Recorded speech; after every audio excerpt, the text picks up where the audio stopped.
ఏపీలో పోలింగ్ సందర్భంగా జరిగిన హింసాత్మక ఘటనలపై రాష్ట్ర ప్రభుత్వం ఏర్పాటు చేసిన సిట్ బృందం దర్యాప్తు వేగవంతం చేసింది. ఏపీ డీజీపీ హరీష్ కుమార్ గుప్తాను సిట్ చీఫ్ వినీత్ కలిశారు. 14 మంది సభ్యులతో కూడిన బృందం 4 టీంలుగా విడిపోయి దర్యాప్తు చేపట్టారు. ఇక హింసా ఘటనలు చెలరేగిన అనంతపురం జిల్లా తాడిపత్రి, తిరుపతి జిల్లా చంద్రగిరి, పల్నాడు జిల్లా మాచర్ల, గురజాల, నరసరావుపేట నియోజకవర్గాల్లో సిట్ దర్యాప్తు అధికారులు పర్యటించారు. అనంతరం డీజీపీని కలిసి దర్యాప్తు వివరాలను అందించారు సిట్ చీఫ్ వినీత్. ఇక 2 రోజుల్లో ఈసీకి సిట్ నివేదిక ఇవ్వనుంది.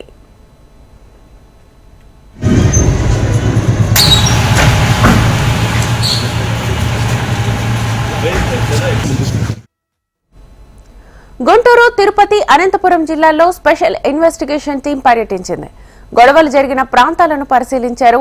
రాళ్ల దాడి ఏ విధంగా జరిగిందని ఆరా తీశారు.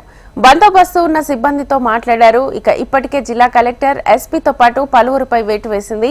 ఎన్నికలు ప్రశాంతంగా నిర్వహించడంలో విఫలమైన అధికారులను సస్పెండ్ చేసి శాఖాపరమైన విచారణకు ఆదేశించింది. సిట్ బృందం ఎలాంటి చర్యలు తీసుకుంటుందో వేచి చూడాలి.